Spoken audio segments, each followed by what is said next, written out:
¿Alguna vez han escuchado hablar del giro policial en un vehículo con orugas? El reglamento lo prohíbe categóricamente. La mecánica no perdona tales abusos. Los ejes se rompen, los embragues se queman y las orugas se salen, convirtiendo la máquina en un ataúd inmóvil. Pero cuando a tu espalda hay un batallón médico indefenso y frente a ti 3 nuevos panteras alemanes, el reglamento se va al diablo. En este relato conocerán la historia de un combate demencial, donde lo principal no fue el grosor del blindaje, sino la audacia y un cálculo de ingeniería preciso. ¿Cómo obligar a un cañón autopropulsado torpe a girar como un trompo en un pantano viscoso? ¿Cómo engañar a la óptica alemana que te ve a 1,5 kilómetros? ¿Y qué precio terrible tuvo que pagar la tripulación por 3 segundos de superioridad? Octubre de 1944, Bielorrusia. Aquello ya no era una ofensiva. Era supervivencia en cemento líquido. El cielo sobre Polesia se había convertido en una tapa de plomo que goteaba 3 días seguidos, sin detenerse ni un minuto. Aquí la lluvia no caía, colgaba en el aire como una suspensión helada, empapando los abrigos, las chaquetas acolchadas y el hollín en los rostros. Nos arrastrábamos en la cola de la columna, rematando los restos de caminos molidos por las cuñas de los tanques de ruptura. Adelante, en algún lugar de la niebla gris, rugían los 34, mordiendo el suelo con sus anchas orugas, y nosotros nos arrastrábamos detrás. CU-76, Colombina, La Perra, Ferdinand de Culo Pelado. Llámenlo como quieran, la esencia es la misma. Una fosa común para 4, abierta a todos los vientos. El barro en estos pantanos no es solo tierra con agua, es el tercer enemigo. Más aterrador que los alemanes, más aterrador que los escuadrones de barrera, más aterrador que el hambre. Es una sustancia pegajosa y grasienta que posee su propia voluntad maligna. Agarraba los rodillos, atascaba los pernos de las orugas, se adhería a las ruedas motrices en terrones de varios kilos. La arcilla chasqueaba bajo las orugas como un animal hambriento, tratando de arrastrar 11 toneladas de hierro al lodazal. Los motores aullaban. 2 motores gas 203 emparejados. El corazón de nuestra máquina. Un corazón caprichoso y débil, cosido de 2 motores civiles que odiaban trabajar en pareja. Si uno empezaba a estornudar o a sobrecalentarse, la máquina se desviaba de inmediato hacia un lado, directo a la cuneta, a los brazos de la muerte. No estábamos calientes como los tanquistas. No teníamos techo. La cabina del Su-76 está abierta por arriba, y en ese día de octubre se convirtió en una bañera con agua helada. La lluvia golpeaba directamente sobre la recámara del cañón, sobre el depósito de municiones, sobre nuestras espaldas. El agua se acumulaba en el piso del compartimento de combate, mezclándose con aceite, gasolina y el barro que traíamos en las botas. El lodo chapoteaba en los tobillos. 5 centímetros más y llegaría a las baterías. Si hacía cortocircuito en el cableado, nos detendríamos. Y detenerse aquí, en este pantano, significaba quedarse para siempre. ¡Saca el agua! ¡Más rápido, maldita sea! La voz del suboficial Yakovlev no sonaba más fuerte que el chirrido de la caja de cambios, pero cortó el ruido al instante. El cargador, un muchacho de 19 años, agarró el casco. Sacaba ese lodo marrón del piso y lo arrojaba por la borda, en plena marcha. Tenía las manos rojas, hinchadas por el frío y la humedad. Los dedos no se le doblaban. El casco tintineaba contra el metal del piso, una y otra vez, el ritmo monótono de un trabajo forzado. El agua del exterior volvía a entrar, pero él seguía sacándola. Eso no es heroísmo, es mecánica de supervivencia. Si el agua llega a los bornes, chispa, humo, silencio. Y un tribunal por dañar el equipo confiado, o un grupo de sabotaje alemán que nos degollaría por la noche como a gatitos ciegos. Yakovlev estaba sentado en el lugar del conductor mecánico. Era mayor que todos nosotros. Extractorista, sentía esta máquina no con las manos, sino con la columna vertebral. Sabía cuando el embrague apenas comenzaba a patinar, incluso antes de que cambiara el sonido del motor. Conducía el autopropulsado a tirones, jugando con el acelerador, sin dejar que las orugas se enterraran. ¡Temperatura!, gritó sin volverse. 85 en el derecho, 90 en el izquierdo, respondí, mirando las agujas bailarinas de los instrumentos. Los vidrios de los sensores se empañaban, tenía que limpiarlos con la manga cada minuto. Se calienta el desgraciado. Yakovlev escupió a sus pies. Los ventiladores no dan abasto, los radiadores están tapados de barro. En la cabina apestaba, una mezcla de gases de escape que entraban, olor a perro mojado de nuestros abrigos y el espíritu penetrante y dulzón del aceite de transmisión sobrecalentado. Ese olor se impregnaba en la piel, en el cabello, en el pan que estaba en la mochila.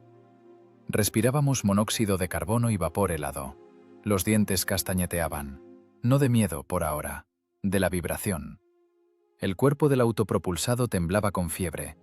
El blindaje ligero, solo 15 milímetros en el frente y los costados, resonaba por el trabajo de los motores. 15 milímetros. Piensen en esa cifra. Es el grosor de un buen libro de tapa dura. Una ametralladora de gran calibre atraviesa ese blindaje desde una distancia de medio kilómetro. Los fragmentos de proyectiles pesados lo rompen como a una lata de conservas. No íbamos en un tanque. Íbamos en una plataforma abierta, revestida con láminas de hierro de caldera, con un cañón CIS-3 asomando hacia adelante. Para el artillero alemán no éramos un objetivo. Éramos un blanco de cartón en el polígono, un material de entrenamiento. «¡Mantén las revoluciones!», gritó Yakovlev cuando la oruga izquierda de repente resbaló en una raíz escurridiza. La máquina dio una sacudida, la popa culebreó, la nariz se fue a la izquierda, hacia el agua negra del pantano. Yakovlev tiró de la palanca derecha hacia sí, compensando el derrape. Los motores aullaron al límite, parecía que los pistones saldrían volando a través de las culatas. El metal chirrió. La oruga se enganchó en algo sólido bajo la capa de barro, y el autopropulsado se niveló, continuando su tortuoso camino hacia adelante. «Nos salvamos», exhaló el artillero, presionando la frente contra la fría recámara del cañón. La mira panorámica estaba cubierta con una funda de lona, pero el agua igual encontraba las rendijas. La óptica son los ojos. Si se inundan los lentes, estamos ciegos. El artillero cuidaba la panorámica más que a su propia vida. Calentaba el ocular con su aliento cuando estábamos parados, y lo cubría con su cuerpo cuando la lluvia arreciaba. Estábamos mojados hasta los huesos. El agua corría por el cuello, bajaba por la espalda, se acumulaba en las botas. Los pies se entumecieron hace una hora. Dejas de sentir los dedos, luego los pies. Luego el frío sube más, hacia las rodillas. Solo queda un dolor sordo y punzante en las articulaciones. El único lugar cálido es el mamparo del motor, pero no puedes apoyarte, te quemarías, y además vibra tanto que se te revuelven las tripas. Adelante, la columna se detuvo. Parpadearon las luces rojas de freno de un camión que llevaba municiones. Frenamos. Las orugas trazaron surcos profundos en el lodo. Los motores pasaron a ralentí, ahogándose y estornudando. El silencio llegó de repente, si no contamos el ruido de la lluvia y la tos desgarradora de los motores. Yakovlev salió por la escotilla del conductor, limpiándose la cara con un trapo sucio. «Apaga el derecho». «Que se enfríe. El izquierdo en ralentí para que no muera la batería». Nos quedamos inmóviles en medio de esa nada gris. Alrededor, solo troncos de árboles muertos asomando del pantano como huesos. Y la lluvia. Interminable, borrando todas las huellas, convirtiendo el mundo en un amasijo monocolor. «¿Estaremos mucho tiempo parados?», preguntó el cargador, vaciando otra porción de agua del casco. «Hasta que avancemos», cortó Yakovlev. «Revisa la munición. ¿Están secos los proyectiles?» «Secos, camarada suboficial. Los cubrí con la lona». «Más te vale. Si la pólvora se humedece, vas a tener que tirar piedras». Miré el depósito de municiones. 60 disparos. De alto explosivo y perforantes. 76 milímetros de muerte en vainas de latón. Cada proyectil es una oportunidad. ¿Pero contra quién? Contra la infantería, excelente. Contra fortines, bien. Pero si sale un tigre o un pantera, nuestro cañón para ellos es como la picadura de un mosquito. Solo podemos perforarlos por el costado. Desde la distancia de un disparo de pistola. 500 metros, 400. Más cerca es muerte segura. Más lejos es un desperdicio inútil de munición. Sabíamos nuestra matemática. Sabíamos que el blindaje frontal del Pantera no lo atraviesa nuestro proyectil desde ninguna distancia. Rebote, chispas, y un contraataque que nos convertirá en una antorcha ardiente en una fracción de segundo. ¿Oyen eso? Yakobiev levantó la mano de repente.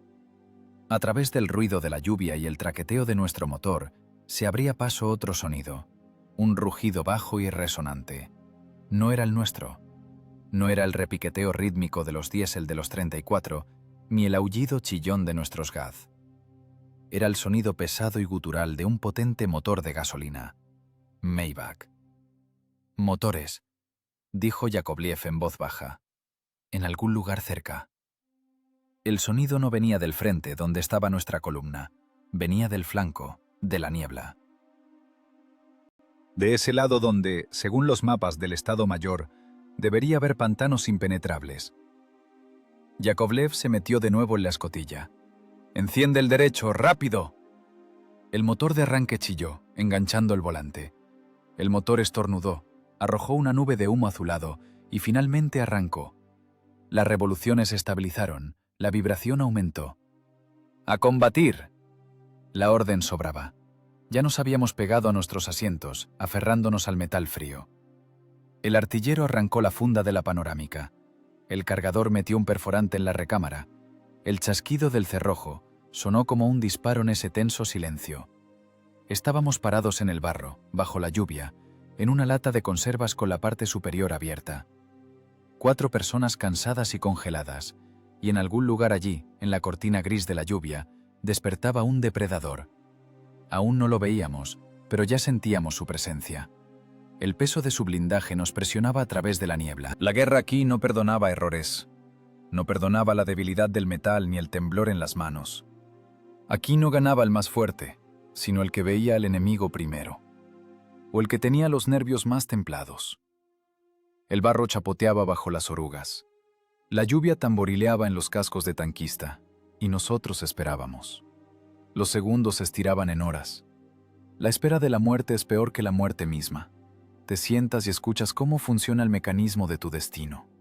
Tic-tac, tic-tac. Solo que en lugar de las agujas del reloj, aquí está el chirrido de las orugas y el rugido de un motor ajeno acercándose desde la penumbra. Ese sonido bajo y rugiente de un motor de 12 cilindros, abriéndose paso a través del ruido de la lluvia, me arrojó instantáneamente una semana atrás. La memoria es un mecanismo extraño. No guarda imágenes, guarda sensaciones.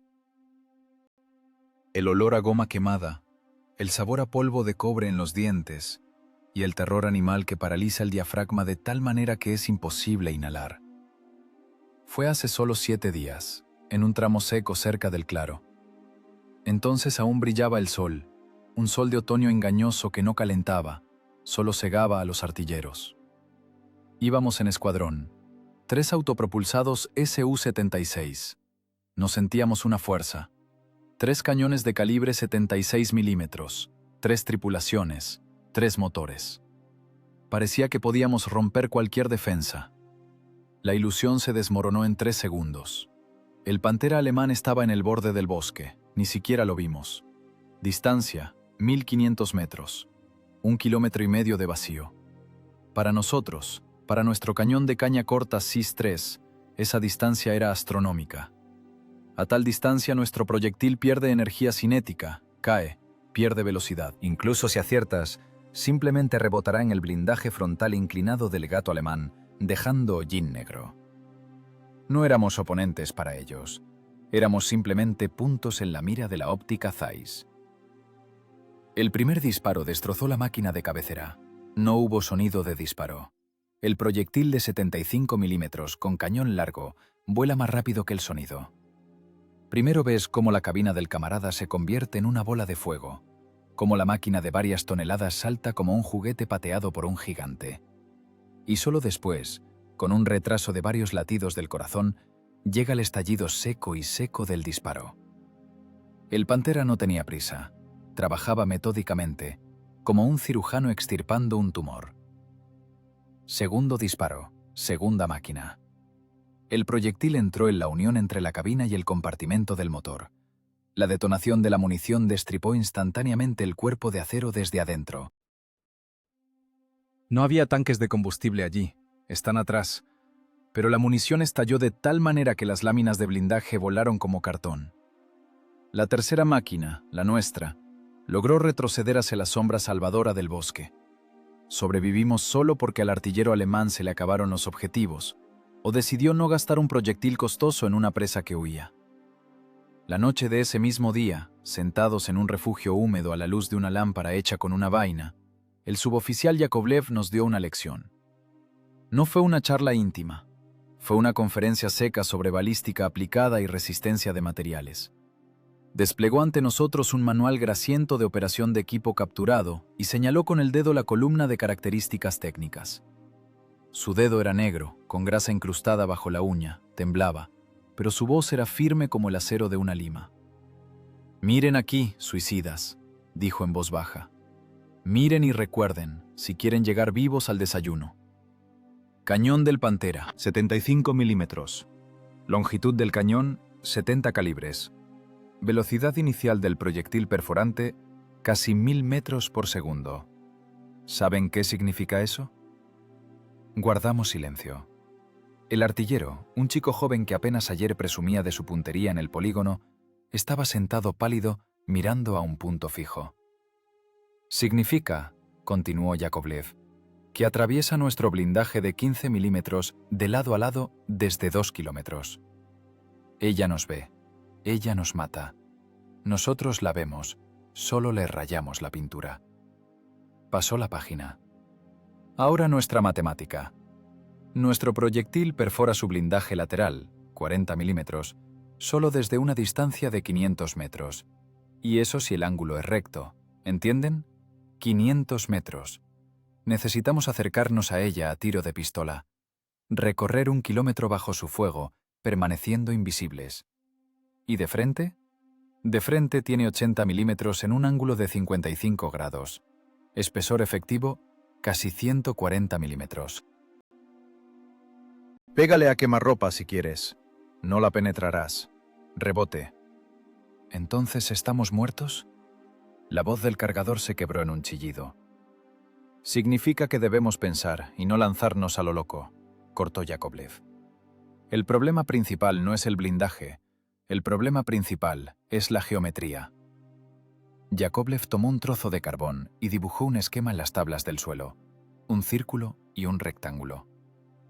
«El tanque tiene una torreta, gira. El Pantera tiene accionamiento hidráulico de giro de torreta. Hace un giro completo en unos 30 segundos y el cambio de mira a 90 grados en menos de 10 segundos. ¿Y nosotros?». Me miró. Yo como conductor mecánico sabía la respuesta y esa respuesta no me gustaba. «No tenemos torreta», dije. «El cañón está en la cabina. Ángulo de giro horizontal, 15 grados a la izquierda, 15 a la derecha. Para disparar hacia un lado, debo girar toda la máquina».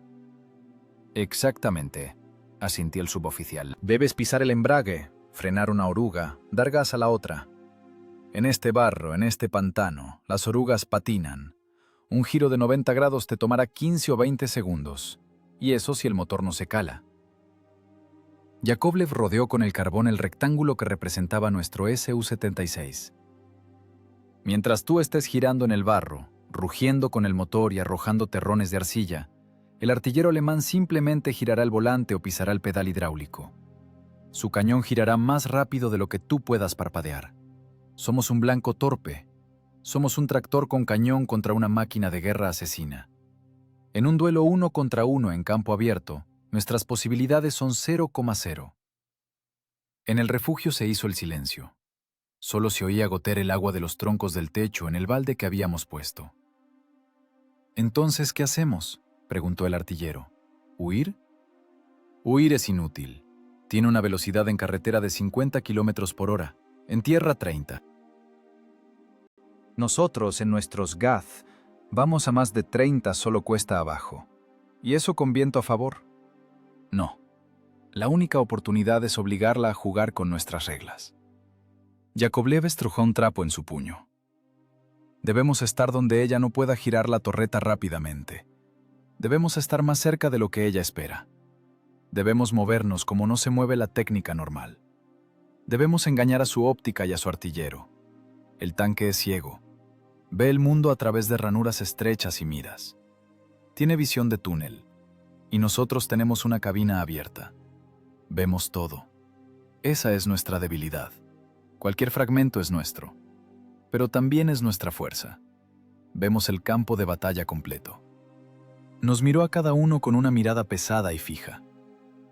Recuerden las cifras. 500 metros, distancia de fuego efectivo. 400 metros, penetración segura. 300 metros, garantía. Pero para acercarse a 300 metros hay que volverse invisibles. O ser un cebo. Ahora, sentado en la cabina mojada y escuchando el rugido de los motores alemanes, repasaba esas cifras en mi cabeza. 1500 metros, muerte. 500 metros, esperanza. 300 metros, vida. Entre esos números había un abismo lleno de barro, miedo y cálculo frío. Nuestro Ferdinand de culo pelado fue creado como arma de apoyo a la infantería, barata y masiva. El arma de los pobres, como decían en el Estado Mayor. Nos fabricaban por miles porque era rápido y simple. Componentes de automóvil, un cañón simple, blindaje mínimo. Nos cambiaban por tanques alemanes a una tasa de 5-1. 5 de nuestras cajas quemadas por un tigre o pantera destruido. Estadística de guerra, contabilidad seca de la muerte. Pero no queríamos ser estadística, queríamos vivir. El artillero revisó el mecanismo de puntería. Los volantes giraban con dificultad, la grasa se había espesado por el frío. Ángulo de elevación normal, horizonte normal. Susurró como una oración. Miré las palancas de control. Embragues laterales, secos, multidisco. Se quemaban, se desgastaban, requerían fuerza de elefante para presionarlos hasta el fondo. Pero eso era todo lo que tenía. Mis manos, estas palancas y 2 motores de gasolina que bebían combustible a cubetazos. «Vienen», dijo Yakovlev mirando por los binoculares. 3 cajas. Veo cañones largos, con freno de boca. Son ellos, panteras. 3 unidades. La matemática de la guerra estaba nuevamente en nuestra contra. 3 contra 1, y ese 1 de cartón. ¿Distancia?, preguntó el artillero. La voz le temblaba. Aún lejos, 1 kilómetro. No nos ven. La lluvia nos oculta. Yakovlev bajó los binoculares. Su rostro, surcado de arrugas y con hollín incrustado, estaba absolutamente tranquilo. Era la tranquilidad de un hombre que ya ha calculado todas las opciones y ha elegido la única que dejaba alguna posibilidad. Una posibilidad demencial, imposible desde el punto de vista de los reglamentos e instrucciones. «Escuchen mi orden», dijo. «No entraremos en un tiroteo. Haremos lo que no esperan. Convertiremos este autopropulsado en un trompo». Recordé sus dibujos en el trapo. Recordé esa idea loca sobre el giro policial. Bloqueo de la oruga a toda velocidad. Uso de la inercia de una máquina de 11 toneladas en suelo resbaladizo. Eso matará la transmisión final. Eso puede arrancar la rueda tensora. Eso puede volcarnos, pero permitirá girar el cañón más rápido de lo que la hidráulica de la firma MAN gira la torreta de un Pantera. «Disposición número 1», ordenó Yakovlev. «Carga perforante. Mecánico, primera marcha. Mantén el embrague. Esperamos». El sonido de los motores se acercaba. Ahora no era solo un zumbido, sino un chirrido claro de orugas anchas triturando el barro bielorruso. Iban con confianza, los dueños de la vida. La cima de la cadena alimenticia de las tropas blindadas. No sabían que en los arbustos, hasta las orejas de barro, temblando de frío y tensión, estaba sentado un animal pequeño y vicioso, acorralado. Un animal que decidió violar las leyes de la física para sobrevivir. La matemática terminó. Comenzó la física de cuerpos rígidos y la resistencia de materiales. Y la psicología. ¿Quién flaquea primero? ¿El que está protegido por acero del grosor de un dedo o el que está cubierto solo por una lona mojada? Esto no nació en el Estado Mayor del Ejército ni en la oficina de diseño. Esto nació por la noche, en un refugio húmedo impregnado de olor a moho y tabaco barato. 12 horas antes de que viéramos a los panteras en la mira. El suboficial Yakovlev extendió sobre su rodilla un trozo de trapo grasiento. Era su pizarra. En lugar de tiza, un trozo de astilla carbonizada. La luz de la lámpara arrancaba de la oscuridad sus dedos toscos, trazando líneas que contradecían todos los reglamentos de las tropas blindadas del Ejército Rojo. «Mira aquí». Su voz era seca, carente de emociones, como las instrucciones de un extintor. «Aquí está el Pantera. Aquí nosotros». Dibujó una cruz gruesa y un pequeño rectángulo. Si nos quedamos quietos, nos mata. Si vamos recto, nos mata. Si intentamos girar a lo tanque, una oruga parada, la otra adelante, perdemos 8 segundos. En 8 segundos el alemán alcanza a tomar café, fumar y enviarnos un saludo perforante. Yakovlev trazó un arco brusco. No necesitamos girar, necesitamos lanzar la máquina en un derrape. Lo miré como a un loco. El Su-76 no es una camioneta, son 11 toneladas de acero sobre orugas. No tiene volante, no tiene ruedas. Un derrape en un vehículo de orugas es una situación de emergencia, es una catástrofe. Son eslabones arrancados, la máquina descalza, rodillos rotos. ¿Quieres hacer un giro policial en un autopropulsado?, pregunté. ¿En este pantano? Precisamente en el pantano, asintió el suboficial. El barro es nuestra salvación. En suelo seco habríamos arrancado la transmisión final de cuajo. El agarre con el suelo es demasiado fuerte. El metal no aguantaría el par de torsión. El eje se rompería. Pero aquí, señaló con la astilla el piso de tierra convertido en lodo. Aquí el coeficiente de fricción es casi cero. Resbalamos como una vaca en el hielo. Yakovlev comenzó a explicar la física del proceso. Hablaba no como un comandante, sino como un ingeniero calculando el límite de resistencia de una estructura. Aceleramos. Alcanzamos la velocidad máxima, 30, 40 kilómetros por hora. Cuanto podamos sacar de estos motores muertos. Vamos directo al pantano, atrayéndolos tras nosotros. Luego, una orden brusca. Tú, me señaló. Tiras de la palanca izquierda hacia ti hasta el tope. Bloqueas la oruga izquierda a muerte. Y no sueltas el acelerador derecho, lo pisas a fondo. En teoría entendía lo que sucedería. Es cinética pura. El lado izquierdo se detiene. El derecho sigue empujando. El centro de gravedad se desplaza hacia adelante. La inercia del movimiento, esas 11 toneladas aceleradas a la velocidad de un tren expreso, intenta arrastrar la máquina hacia adelante. Pero la oruga bloqueada funciona como un ancla.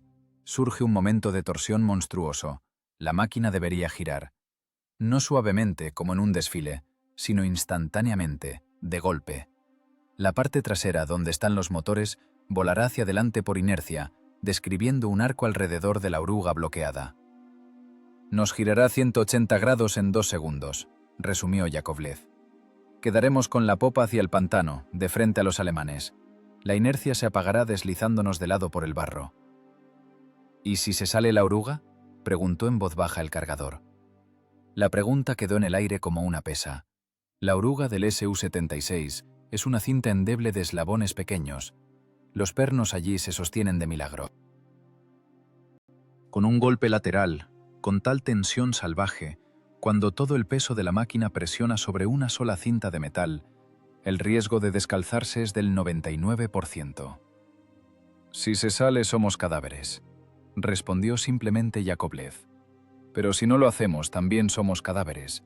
Tenemos una elección entre muerte garantizada y una oportunidad de 1 en 10.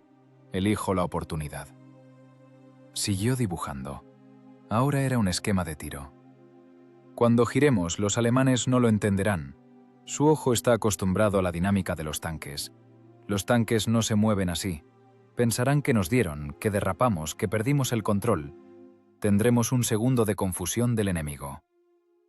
Mientras su artillero razona por qué el autopropulsado ruso de repente se puso cruzado en el camino, debemos disparar. El suboficial miró al artillero. En el momento del giro, la fuerza G te aplastará contra el costado. Perderás la orientación. El mundo en la mira se convertirá en una mancha borrosa. Debes atrapar el horizonte por instinto, no con los ojos, sino con el aparato vestibular. Tan pronto como la máquina deje de girar, aprieta el gatillo. No apuntes mucho tiempo. Tira al bulto. La distancia será de unos 200 o 300 metros. No fallarás. Era una geometría demencial. Debíamos convertir nuestra debilidad, el peso ligero y las orugas estrechas, en una ventaja. El Pantera pesa 45 toneladas, es inerte, es estable, no puede girar como un trompo, es una plancha. Y nosotros somos una lata de conservas que se puede lanzar a un derrape si no te importa la transmisión. Imaginé ese momento. Se me encogieron las entrañas. El eje principal del Su-76 es una pieza de camión. Está calculado para transportar papas e infantería, no para el drifting de tanques. La carga de impacto al bloquear la oruga a velocidad será monstruosa. Los dientes de los engranajes en la transmisión final experimentarán una presión de miles de atmósferas. Si el metal tiene una fisura, si el templado fue malo, si en la fábrica el obrero hizo un mal trabajo, el reductor se hará añicos. Y nos quedaremos de lado frente al enemigo, desarmados e inmóviles. ¿Y los motores?, pregunté. Con un giro brusco el aceite en los cárteres se irá hacia la pared. Falta de lubricación, se trabarán. Los gas son resistentes, desestimó Yakovlev. Trabajarán unos segundos incluso con la película de aceite. Lo principal es que no se calen en el momento del golpe. Mantén las revoluciones al máximo, que rujan, que los pistones se derritan. Necesitamos solo 30 segundos de funcionamiento. Después, que pase lo que pase. Borró el dibujo con la palma. El trapo sucio volvió a ser simplemente un trapo. Esto no es táctica, dijo mirando a la oscuridad. Es cálculo de resistencia de materiales, de nuestro material y del alemán. Apostamos a que nuestra audacia es más fuerte que su blindaje. Esa noche nadie durmió. Escuchábamos la lluvia. Cada uno de nosotros repasaba en su cabeza esa maniobra. Yo, acostado en el duro camastro, sentía cómo mis manos se cerraban solas, imitando los movimientos de las palancas. Izquierda hacia mí, derecha hacia afuera. Pedal del acelerador, al fondo. Dientes apretados. Yakovlev tampoco dormía. Estaba sentado a la salida, fumando un cigarrillo armado y mirando la lluvia. Sabía que nos enviaba un truco que podría ser el número final en un circo de suicidas. Pero también sabía que era la única carta en la baraja que aún no había sido jugada. Todo dependía del tiempo. Empezar el giro demasiado pronto, nos disparan al costado mientras nos deslizamos. Empezar demasiado tarde, nos alcanzan y nos aplastan con las orugas. Había que atrapar ese instante esquivo cuando su confianza en la victoria alcanzara el pico, cuando se relajaran, anticipando una presa fácil. Y entonces golpear. Toda nuestra vida, todo nuestro pasado y futuro se comprimieron en un punto geométrico, el punto de giro. Allí en el barro, entre los montículos del pantano, la física debía resolver la disputa entre la vida y la muerte. Y el juez en esta disputa sería la fuerza centrífuga. Hay que tensar los eslabones, dijo de pronto Yakovlev en la oscuridad. La tensión debe ser como una cuerda. Si cuelga aunque sea un poco, nos descalzaremos. Nos levantamos y salimos bajo el aguacero helado. En total oscuridad, al tacto, con grandes llaves girábamos los mecanismos de tensión de las ruedas tensoras. Las llaves resbalaban, arrancando la piel de los nudillos. El barro atascaba la rosca. Maldecíamos en susurros, pero girábamos. Cada vuelta de tuerca era una contribución a nuestra vida. El metal tintineaba por la tensión. La cinta de la oruga se tensó, volviéndose rígida, lista para la carga límite. Estábamos preparando nuestra máquina para la tortura. La preparábamos para que hiciera lo imposible. El Su-76 estaba en el barro, pequeño, anguloso, temblando de frío y esperaba. Esperaba a que el hombre lo obligara a saltar por encima de su cabeza, o a romperse la columna.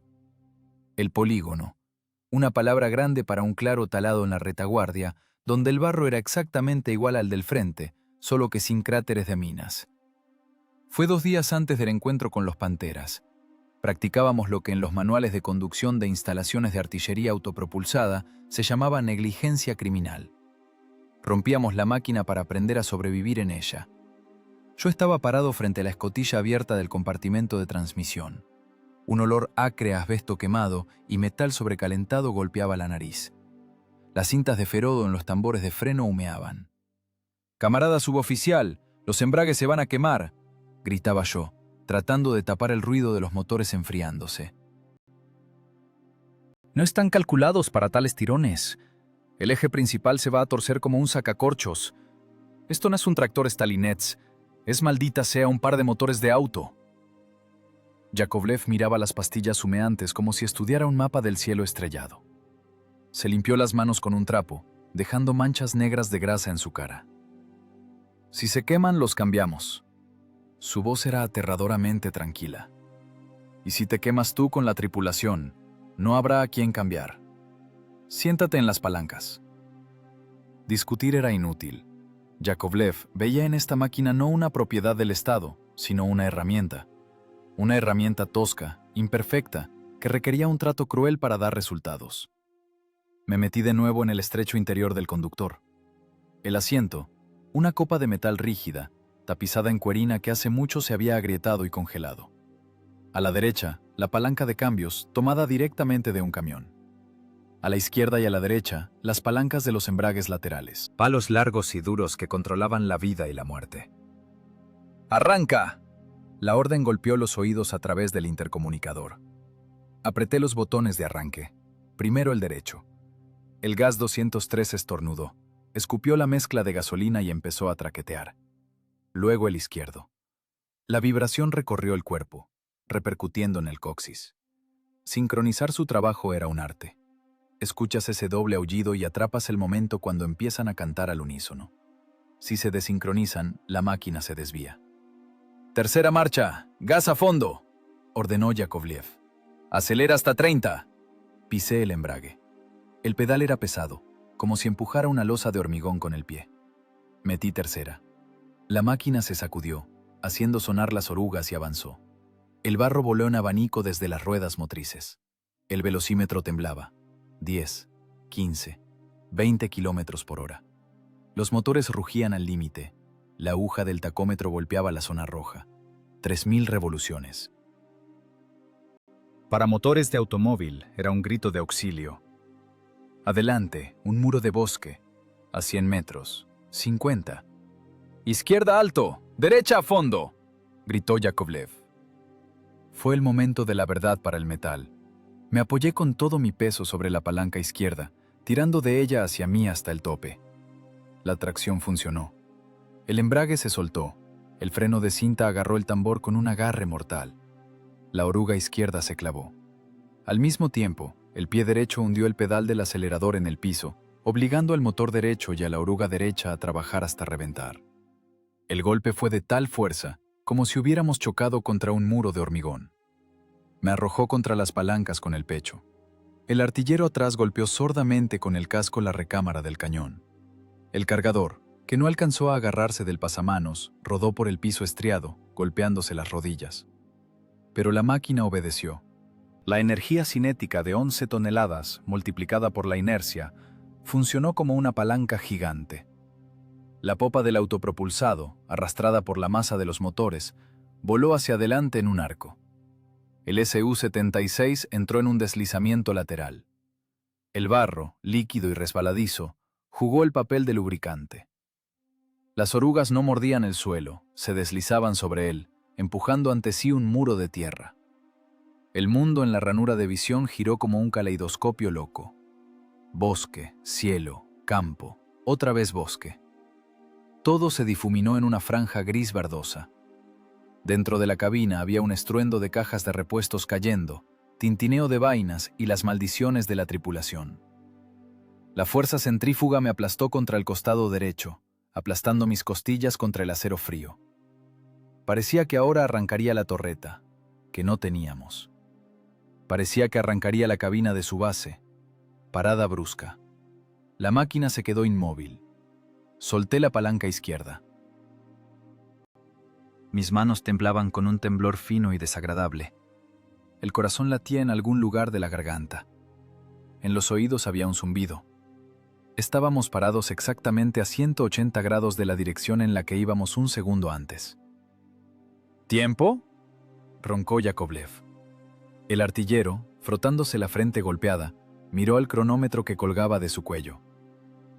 3 segundos, camarada suboficial. 3 segundos para el giro completo. 3 segundos.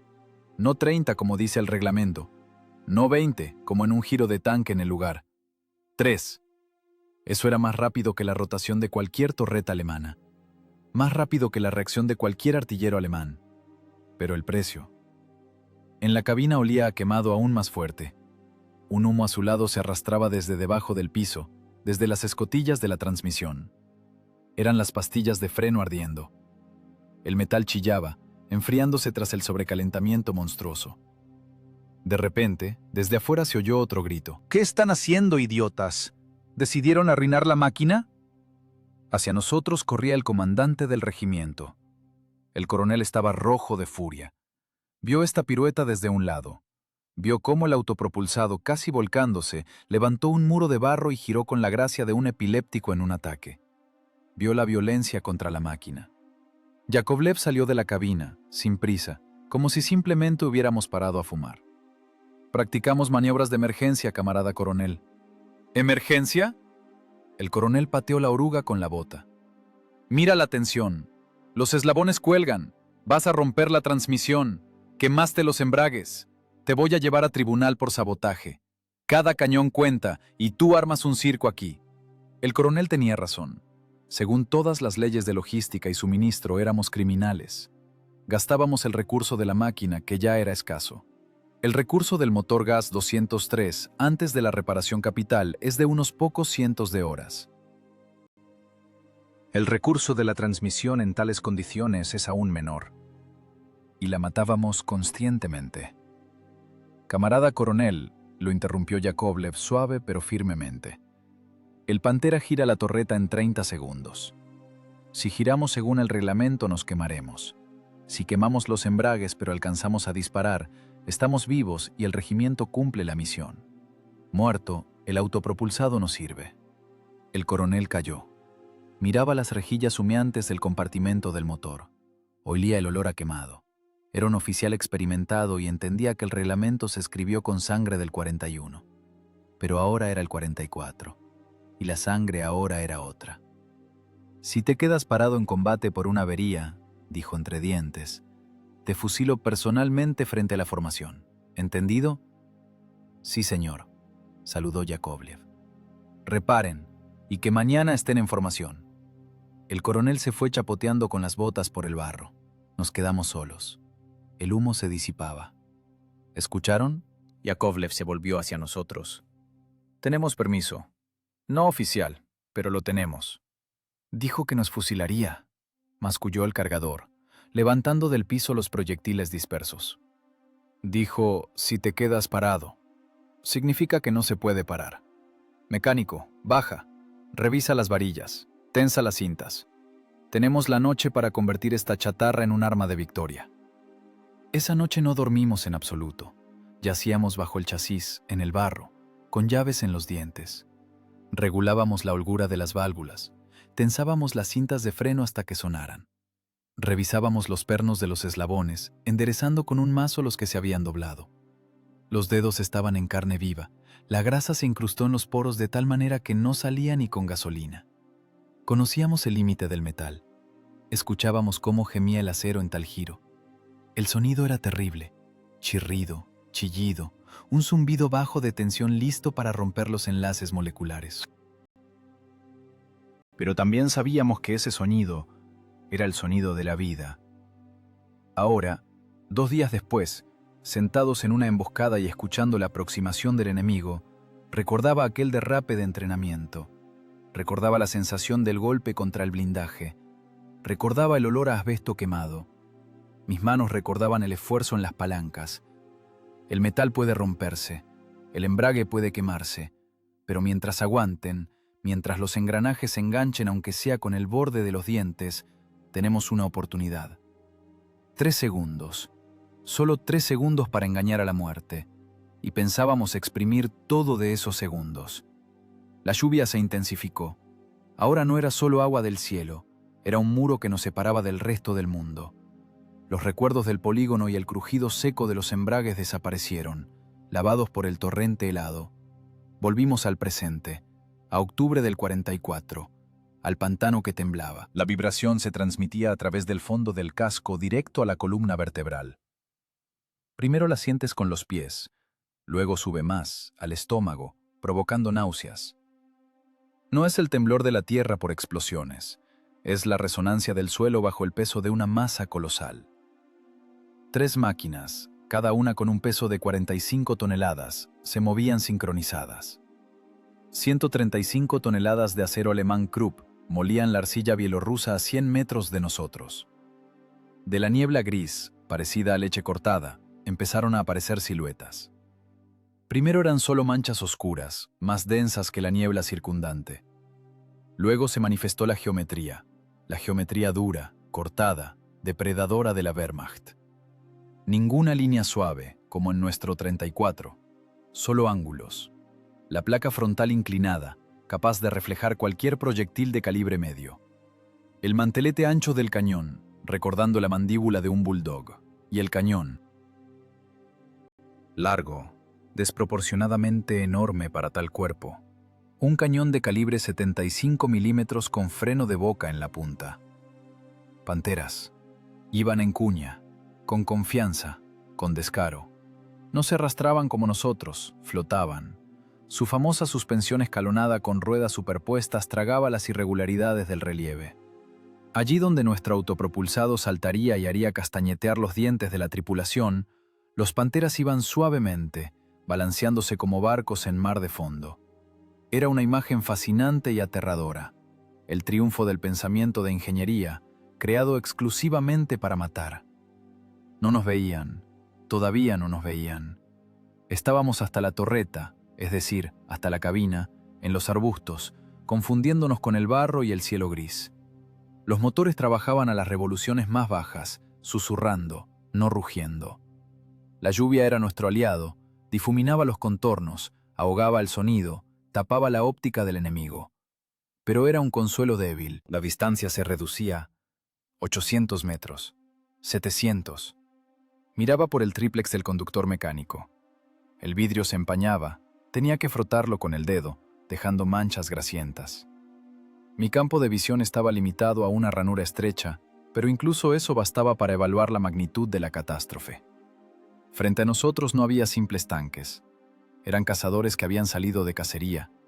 Sus torretas no estaban giradas hacia nosotros.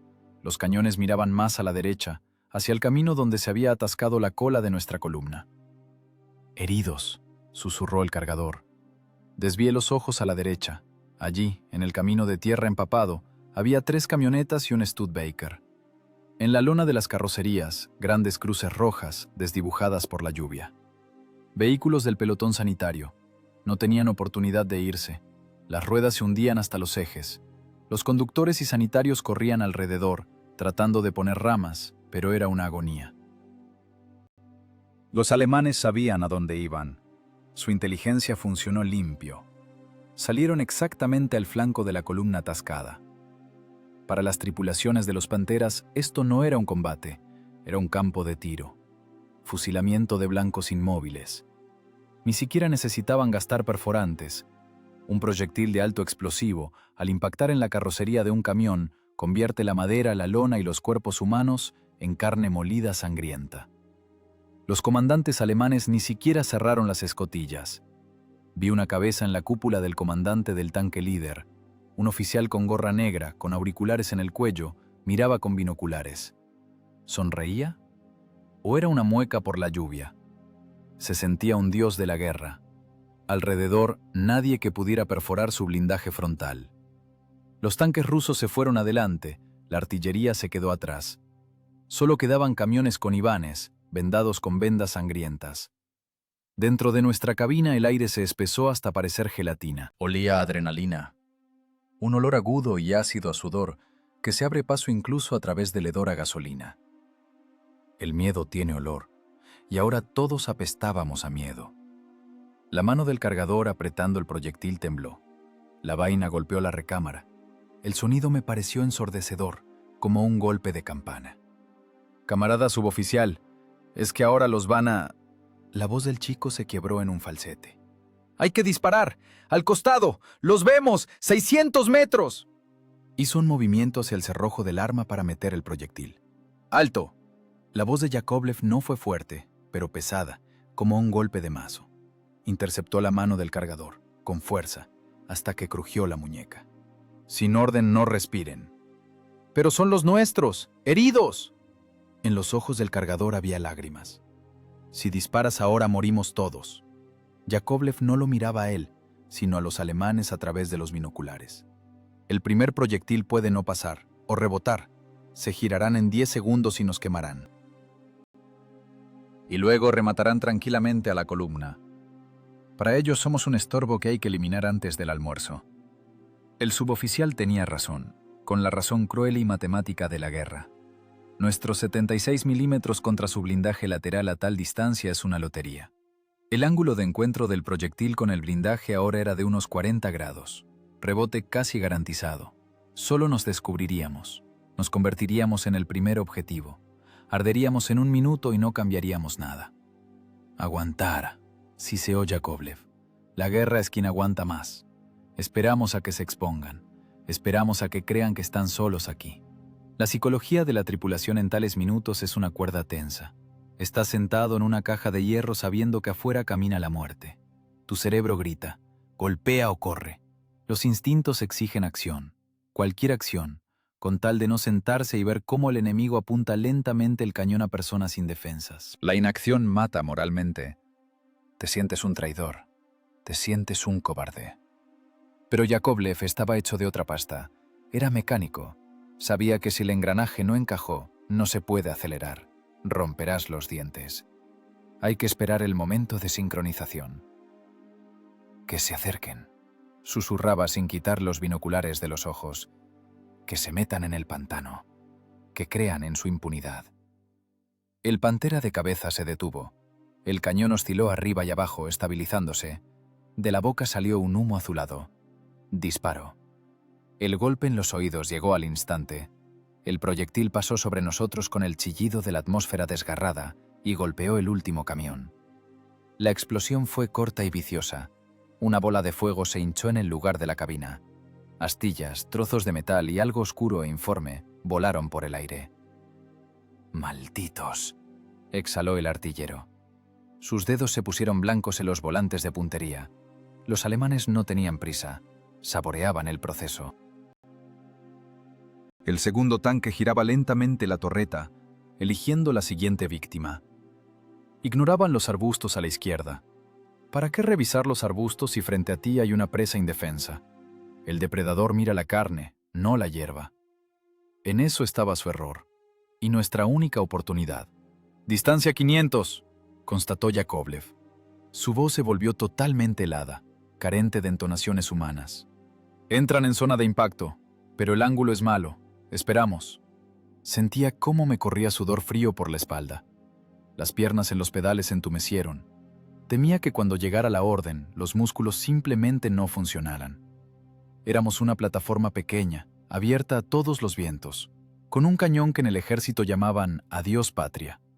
Contra nosotros estaban los mejores tanques del mundo. La élite de la Panzerwaffe, perfección técnica, óptica Zeiss, motores Maybach, blindaje templado según los más altos estándares de Krupp. Pero no tenían una cosa, no tenían la desesperación de los suicidas. Tenían algo que perder. Querían vivir para volver a la patria como héroes. Y nosotros ya nos habíamos despedido mentalmente de la vida. Estábamos más allá del límite. Y eso nos daba una libertad extraña y terrible. En la niebla, las figuras de los panteras parecían enormes. Monstruos de pesadillas infantiles que cobraron carne de metal. El chirrido de sus orugas sonaba como una marcha fúnebre. Pero en ese chirrido yo oía también otra cosa. Pesadez. Se atascaban. Veía cómo el suelo se hundía bajo sus ruedas. Veía cómo los motores se tensaban, arrojando humo negro para hacer girar las orugas en el barro profundo. El pantano los aceptaba. El pantano los llamaba. «Prepárense», dijo Yakovlev en voz baja. «Ahora empieza el baile». Metió la mano en el bolsillo de la guerrera y sacó algo pequeño. Por un segundo vi la esquina de una fotografía. Una hija. Luego la guardó de nuevo, más cerca del corazón. Abrochó el botón. ¡Cargador! ¡Explosivo! ¿Pero es perforante?, se sorprendió el artillero. «Explosivo, dije», rugió el suboficial. «Vamos a disparar a las orugas. Le quitaremos los zapatos al de cabeza. Los demás entrarán en pánico». Era una decisión no de tanquista, sino de ingeniero. No intentar perforar lo impenetrable, sino destruir el tren de rodaje, inmovilizar, convertir el tanque en un fortín, El cargador sacó el perforante, lo tiró en el estante y agarró el de alto explosivo. El chasquido del cerrojo sonó como martillar un arma en el patíbulo. Ahora estábamos listos. La espera terminó. El tiempo se comprimió en un punto, en el punto en la cruz de la mira. «Explosivo», exhaló Yakovlev. «A la rueda motriz. ¡Fuego!». Era una violación de todas las instrucciones imaginables. Disparar con explosivo a un tanque pesado es como tirar piedras a una pared. El proyectil perforante está creado para atravesar metal, morder, matar a la tripulación por presión y fragmentos. El de alto explosivo es contra infantería, contra fortines, contra carne blanda. El impacto de un explosivo en el blindaje frontal del Pantera simplemente le limpiará el recubrimiento antimagnético y aturdirá a la tripulación por un par de segundos. Pero Yakovlev no pensaba perforar el blindaje. Era mecánico. Sabía que el tanque no es un monolito. Es un sistema complejo de componentes donde hay puntos débiles no cubiertos por acero aleado. El artillero apretó el gatillo. 76 milímetros de fulia salieron del cañón. La máquina se sacudió hacia atrás. El retroceso clavó los estabilizadores en el suelo blando. La cabina se llenó de humo de pólvora acre, que se mezcló instantáneamente con la humedad y el olor a gasolina. La vaina salió volando con un estruendo de la recámara, golpeando la protección, y rodó por el piso humeando como la colilla de un gigante. No vimos el vuelo del proyectil, vimos el resultado. La explosión floreció como una flor naranja sucia justo debajo de la rueda delantera del Pantera líder, donde la rueda motriz engancha las crestas de los eslabones. La onda expansiva y los fragmentos no podían dañar el casco, pero no lo necesitaban. Golpearon los pernos de la cinta de la oruga. El metal, tensado hasta sonar por el peso de muchas toneladas de la máquina, no soportó el golpe puntual brusco. El perno se rompió. La oruga, perdiendo integridad, salió volando como una serpiente de las ruedas, desenrollándose por inercia. El Pantera, perdiendo apoyo en un lado, se sacudió. Se desvió, la nariz se clavó en el barro. La mole de muchas toneladas continuó arrastrándose por inercia, arando la tierra con las ruedas desnudas, hasta que se enterró definitivamente, quedando de lado al camino. Estaba inmovilizado. El depredador se rompió una pierna. «¡Toma!», gritó el cargador, tapando el zumbido en los oídos. «¡Dejen la alegría!». La voz de Yakovlev fue una ducha fría. Ahora viene lo más terrible. «Mecánico, izquierda atrás, derecho adelante, da la vuelta». En ese momento los alemanes despertaron. La ilusión de seguridad desapareció. Las tripulaciones de los Panteras entendieron que no estaban solos aquí, que en estos arbustos había alguien audaz, alguien inmortal que se atrevió a responder. Las torretas de los dos tanques que quedaban enteros comenzaron a girar. Lentamente, con una elegancia horrible e inevitable de la hidráulica, los cañones largos con frenos de boca se deslizaron hacia nosotros. Buscaban al agresor, nos buscaban a nosotros. «¡Más rápido!». Yakovlev golpeó el blindaje con el puño. «Finjan pánico. Debemos parecer idiotas que dispararon por accidente y ahora huyen». Metí la marcha atrás en el motor izquierdo, primera en el derecho. El Su-76 rugió, se sacudió y comenzó a girar torpemente en el lugar, rompiendo los arbustos. No nos escondíamos. A propósito, rompíamos ramas, levantábamos fuentes de barro, rugíamos con los motores. Gritábamos a todo el bosque. «¡Estamos aquí! ¡Somos débiles! ¡Tenemos miedo!». Era un juego de instintos. Si simplemente nos hubiéramos quedado parados disparando, nos habrían destruido con fuego de respuesta en 10 segundos. Pero una presa que huye activa el reflejo de persecución en el depredador. Los artilleros alemanes veían en las miras no a un oponente peligroso, sino a un patético autopropulsado soviético que en pánico intenta arrastrarse al pantano. Blindaje fino, cabina abierta, caos. Blanco fácil, objetivo dulce. Olvidaron los camiones con heridos. ¿Para qué gastar proyectiles en camiones inmóviles que no irán a ninguna parte, cuando al lado asoma un Ferdinand insolente que golpeó a su comandante? Venganza. Ese sentimiento ahora controlaba a las tripulaciones alemanas. «Vamos, vamos, querida», susurraba yo sintiendo cómo las palancas resistían el lodo espeso. La máquina quedó con la popa hacia los alemanes. Ahora estábamos completamente indefensos. A nuestra espalda, cubierta solo por una fina lámina de acero y una lona, miraban 2 cañones de calibre 75 milímetros. Un impacto, y nos esparcirá por la pared delantera de la cabina. ¡Gas! ¡Gas a fondo! ¡Nos vamos al pantano!, ordenó Yakovlev. Hundí ambos pedales en el piso. Los motores gas aullaron, ahogándose en gasolina. El autopropulsado saltó hacia adelante, o mejor dicho, hacia atrás de los alemanes, hacia la hondonada pantanosa, hacia donde en el mapa figuraba un cenagal, hacia donde Yakovlev marcó el punto de nuestra pirueta demencial. Huíamos. Desde afuera parecía una huida vergonzosa. El Ferdinand de culo pelado, moviendo la cola, escapaba de los temibles panteras, arrojando terrones de arcilla. Pero dentro de la cabina no reinaba el miedo, sino un cálculo helado. ¿Vienen?, grité sin apartar la vista del tríplex, donde pasaban árboles. ¡Vienen! Yakovlev miraba hacia atrás, por encima del escudo. ¡Picaron! ¡Se giran en persecución! 2 panteras bajaron del camino de tierra más o menos firme y avanzaron tras nosotros.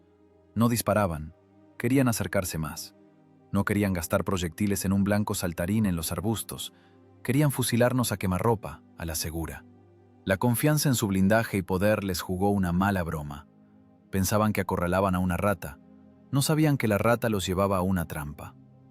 «Distancia 600», informaba Yakovlev. «550. ¡Nos alcanzan!». Claro que nos alcanzaban. Tenían potentes Maybach, orugas anchas, suspensión escalonada. Iban por el barro mejor que nosotros.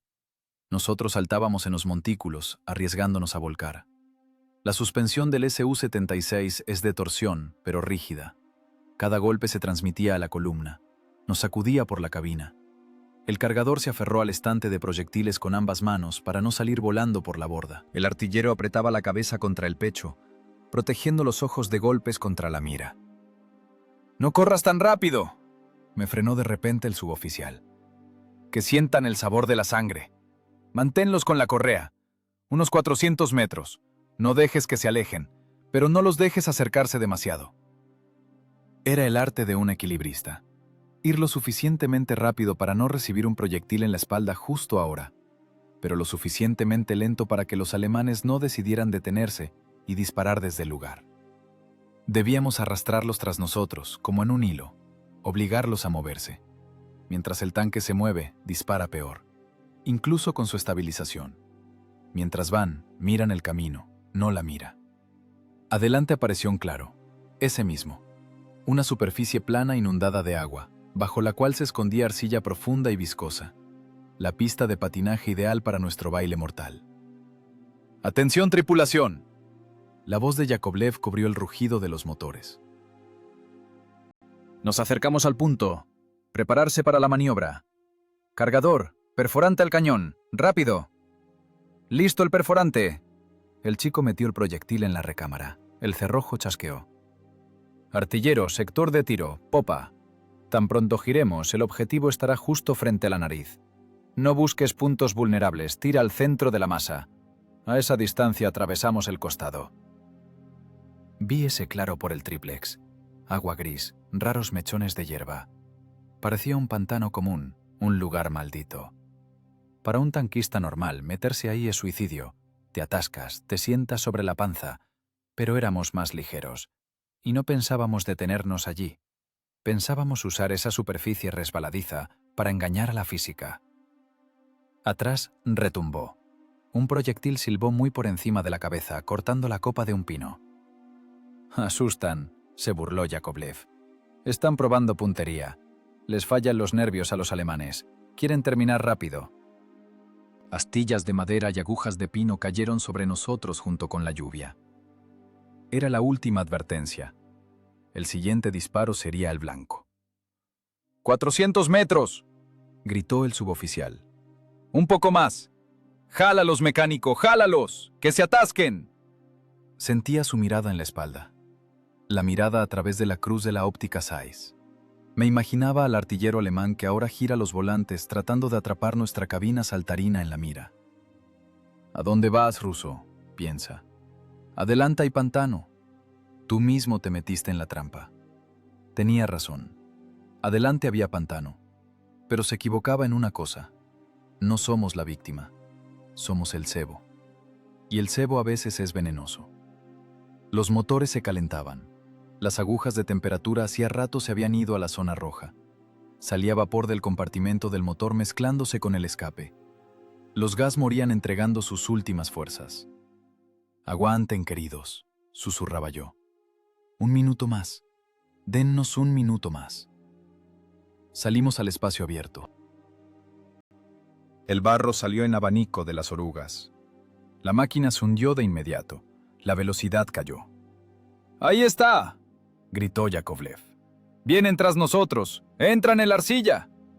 Me arriesgué a mirar por el espejo retrovisor. Un pequeño fragmento atado con alambre al soporte. Los panteras salían al claro, pesados, seguros. Vieron que bajamos la velocidad. Vieron que era nuestro fin.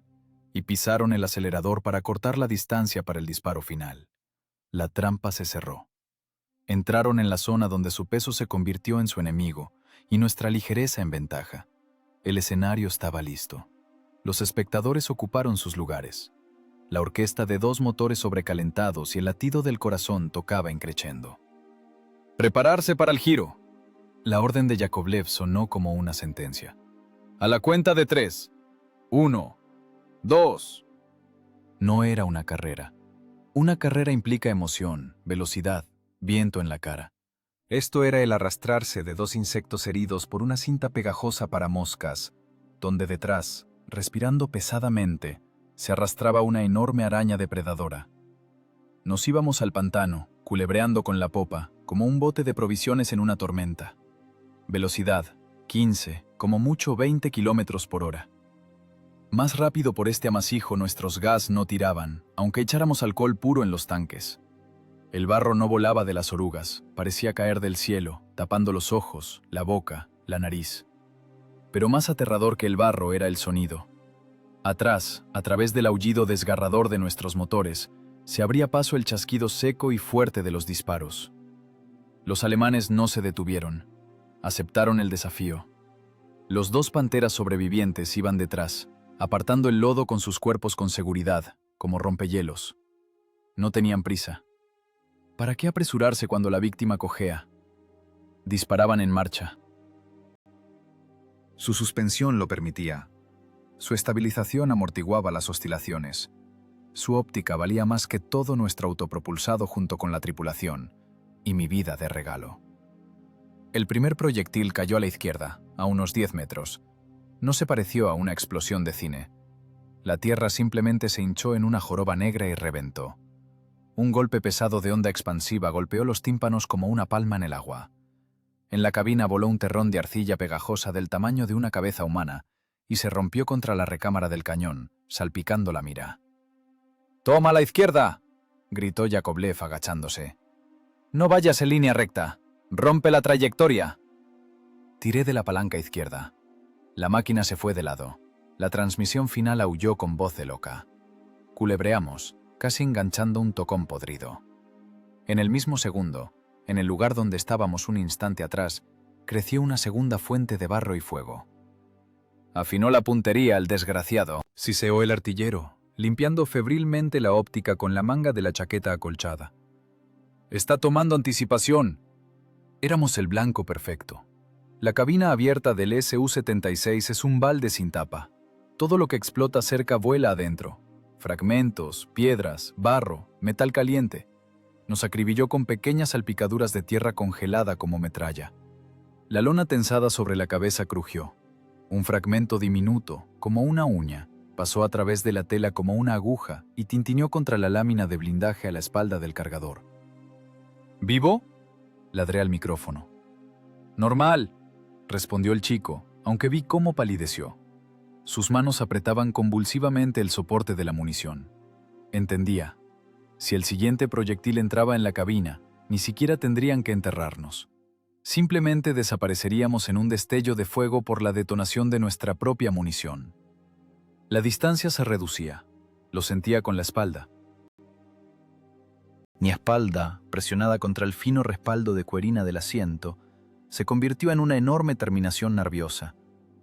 Sentía físicamente ese vector invisible, esa línea de la muerte que trazaba en el espacio el artillero alemán.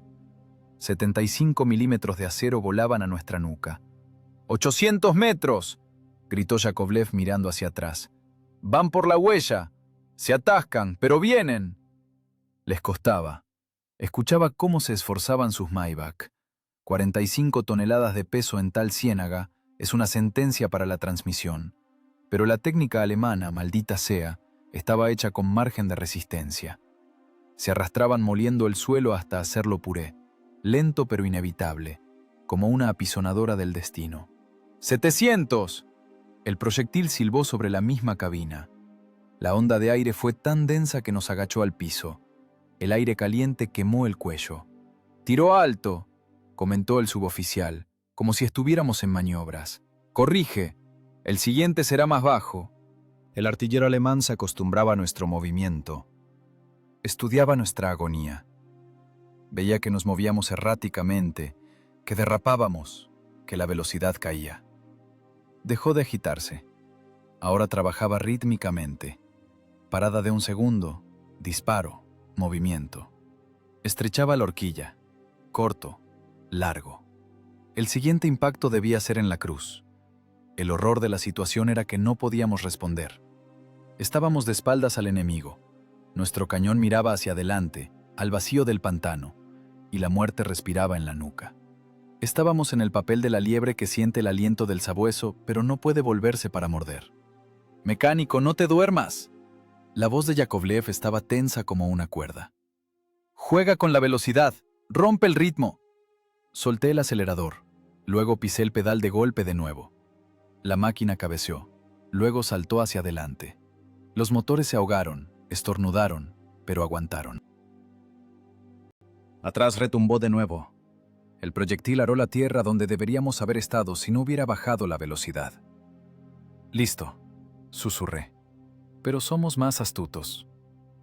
Jugábamos a las escondidas mortales. La apuesta en este juego, la vida. «500 metros», informó Yakovlev. «Entran en la zona de penetración segura». 500 metros. Esa misma línea. Desde esa distancia podían atravesarnos de lado a lado sin siquiera apuntar a los puntos vulnerables. Simplemente al bulto. Un proyectil de alto explosivo nos haría astillas. Uno perforante atravesaría el compartimento del motor, rompería el mamparo y me convertiría en carne molida justo en mi puesto de trabajo. Y necesitábamos estar aún más cerca. Necesitábamos dejarlos acercarse a distancia de puñalada. 300 metros. 200. Allí donde nuestro proyectil garantizaba perforar su costado. La lluvia caía sin cesar. El agua en la cabina se mezcló con la arcilla que lanzaron las explosiones. Estábamos sentados con el lodo helado hasta los tobillos. Las manos resbalaban en las palancas. Me secaba las palmas en la chaqueta acolchada, pero también estaba empapada. El olor a quemado se volvió insoportable. El embrague ardía. Sentía ese espíritu dulzón y nauseabundo de las pastillas de fricción muriendo. «¡Temperatura crítica!», grité. «Los motores se van a trabar ahora». «¡Que se traben!», respondió Yakovlev. «Pero solo después del giro. Jala, hijo, jala. 200 metros más». Nos arrastrábamos al mismo corazón de la trampa. El suelo aquí se volvió completamente inestable. Las orugas ya no se agarraban al suelo, remaban en el lodo como palas de un vapor. El autopropulsado se sacudía de lado a lado. Cada metro se ganaba con lucha, y atrás crecía el muro gris del blindaje alemán. «¡400!». Yakovlev ya no gritaba, constataba hechos con la voz seca de un juez. «¿Están seguros de que nos atascamos?». Veo cómo se asomó el comandante. Se ríe, el desgraciado. Que se ría. La risa relaja el diafragma. La risa entorpece la vigilancia. Veían ante sí una lata soviética agonizante que estaba a punto de ahogarse en su propio barro. Anticipaban el final. Imaginé ese momento con los ojos del alemán. Ahí están los rusos, sucios, patéticos, en su tartana miserable. Huyen. Ahora nos acercaremos, elegiremos un lugar cómodo y los enviaremos al infierno con un bonito disparo. Esa seguridad era su veneno, y les dábamos ese veneno cucharada a cucharada, metro a metro. «350». Yakovlev levantó la mano. ¡Prepararse! El artillero se aferró a los volantes de tal manera que los nudillos se pusieron transparentes. Ya no miraba la mira. Allí solo había turbiedad gris del pantano frente a nosotros. Miraba la espalda de Yakovlev esperando la señal. «300», exhaló el suboficial. Ahora escuchaba el chirrido de sus orugas más claramente que mis propios pensamientos. Estaban cerca, enormes, terribles, invencibles. Sentía el temblor de la tierra bajo su peso. Parecía que ahora simplemente nos pasarían por encima y nos aplastarían sin gastar munición. Dentro de mí, todo se contrajo en un nudo tenso y frío. El miedo se fue. Quedó solo un vacío resonante y una comprensión clara de la tarea. Ahora, un segundo más, un latido más del corazón. Alcanzamos el punto de no retorno. Más allá, solo la ciénaga en la que nos hundiremos, o esa misma pirueta loca que nos salvará o nos matará. «Mecánico». La voz de Yakovlev se volvió suave, casi paternal. «Dale». En ese momento el proyectil alemán golpeó muy cerca.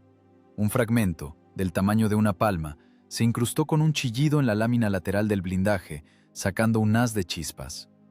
El golpe fue de tal fuerza que la máquina se desvió. El zumbido en los oídos tapó todos los sonidos, pero ya no prestaba atención. Mi conciencia se redujo a 2 palancas y un pedal. La física esperaba. La cinética se acumuló en la masa acelerada de metal. La muerte estaba detrás del hombro izquierdo mirando el cronómetro. «¡Es hora!», gritó Yakovlev, y tiré de la palanca. Distancia, 200 metros. Punto de no retorno. En ese momento el tiempo dejó de fluir linealmente. Se comprimió en un punto infinitamente denso, pulsando en las sienes con golpes de sangre. Todos los sonidos del mundo exterior, el rugido de los Maybach alemanes, el silbido del viento, el golpe de la lluvia en el blindaje, desaparecieron. Quedó solo el aullido de nuestros motores sobrecargados y el grito ronco del suboficial Yakovlev en los auriculares. «Izquierda alto, derecha gas a fondo». No pensé. El cerebro se apagó cediendo lugar a los reflejos, incrustados en el subconsciente por cientos de horas de entrenamientos agotadores. Mi mano izquierda tiró de la palanca del embrague lateral hacia mí, hasta el tope, hasta que crujió la articulación del hombro. Los músculos se hincharon como nudos. No debía simplemente desconectar el embrague. Debía apretar el freno de cinta a muerte, bloquear la rueda motriz izquierda como si estuviera soldada al casco. Al mismo tiempo, la pierna derecha hundió el pedal del acelerador en el piso, rompiendo el metal oxidado del piso. Fue violencia contra la máquina, una violación cruel y brutal de la mecánica. La oruga izquierda se clavó. Los dientes de los eslabones mordieron la arcilla líquida, arrancando el césped, hundiéndose en el suelo medio metro. Era un ancla, un punto de apoyo muerto. Pero el lado derecho vivía. El motor derecho aulló hasta reventar, entregando todos los caballos de fuerza que le quedaban.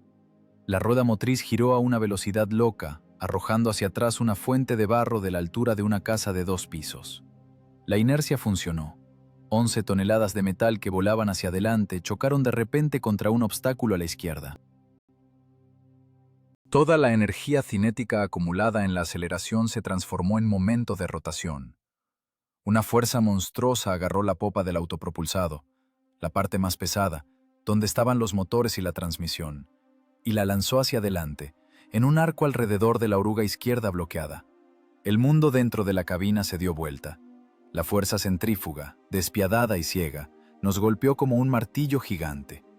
Me estampó con el hombro derecho y las costillas contra la pared lateral. Me cortó la respiración. El casco de tanquista se me bajó a los ojos. Sentía cómo la piel se despellejaba contra las soldaduras toscas, pero no había dolor.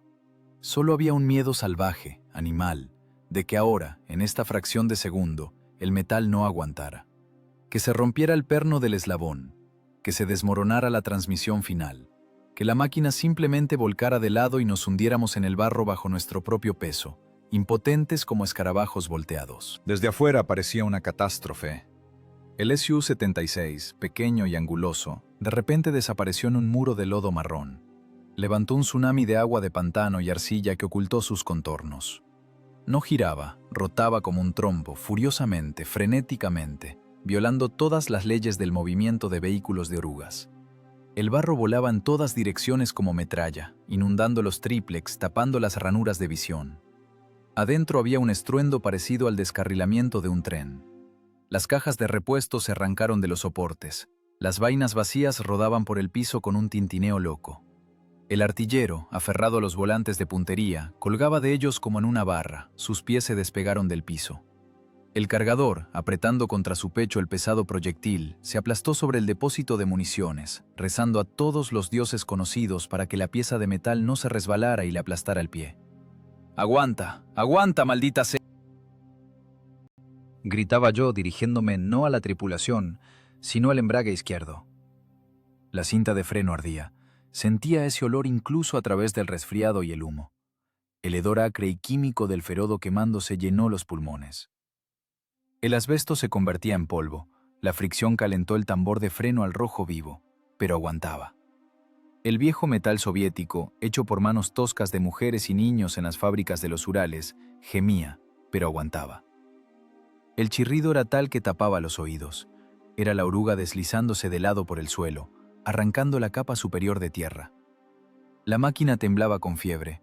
Parecía que los remaches saldrían volando de las ranuras y el casco se desarmaría en láminas. En la estrecha ranura del tríplex vi pasar como una mancha borrosa el bosque, luego el cielo gris, luego otra vez el bosque. El horizonte se cayó. El aparato vestibular se volvió loco. No entendía dónde estaba arriba, dónde abajo. Solo sabía una cosa.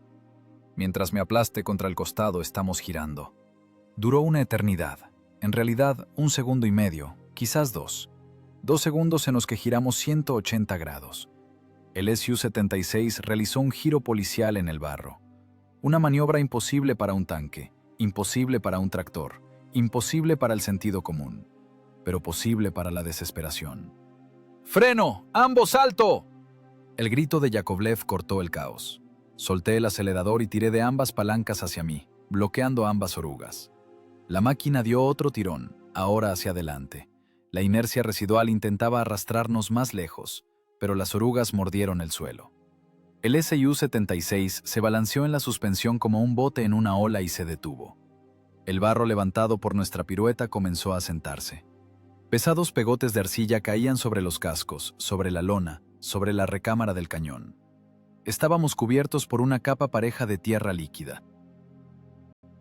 Rostros, manos, instrumentos, todo se volvió de un solo color, el color de la guerra. Pero lo principal no era eso. Lo principal era que estábamos parados. No volcamos, no nos descalzamos. Los motores, ahogándose y estornudando, seguían funcionando. Y lo principal, mirábamos hacia el otro lado. Allí donde 1 segundo atrás estaba nuestra popa vulnerable, cubierta solo por una lámina de hierro milimétrica, ahora negreaba depredadoramente la boca del cañón SIS-3. El cañón largo con freno de boca miraba exactamente hacia donde vinimos, exactamente a la frente de los panteras que se acercaban. Para los alemanes fue un shock. Imaginen su estado. Perseguían a un enemigo herido y en pánico. Veían su espalda. Ya sentían el sabor de la victoria. Se relajaron. Los artilleros quizás incluso se despegaron de los oculares para ver mejor cómo el autopropulsado ruso se atascaba en el pantano.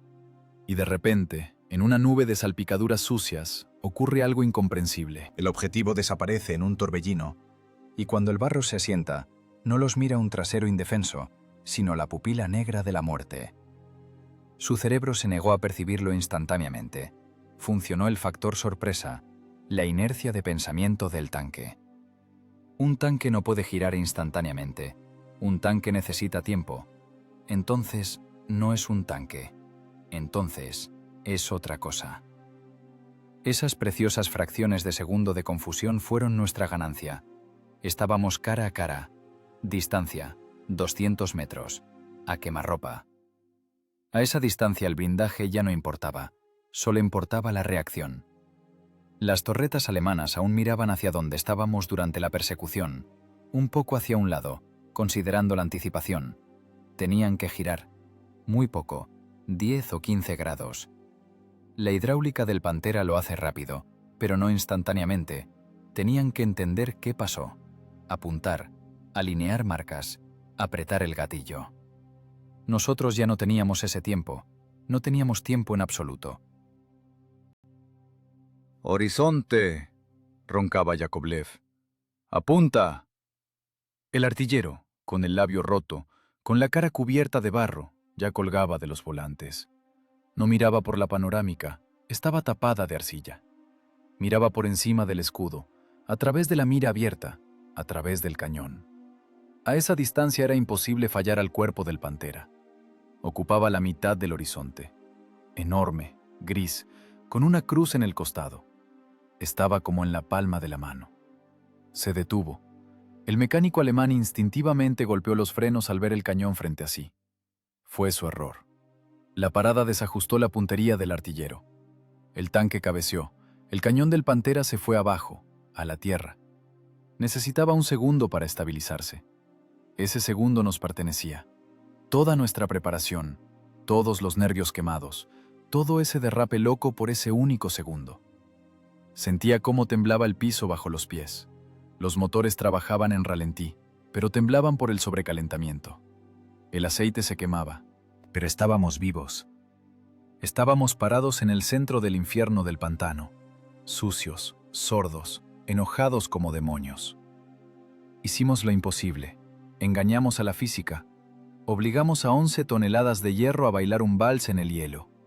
Y ahora llegaba el momento de pagar las cuentas. ¡Con perforante! La voz de Yakovlev era baja, terrible. Al costado del líder, justo debajo de la torreta.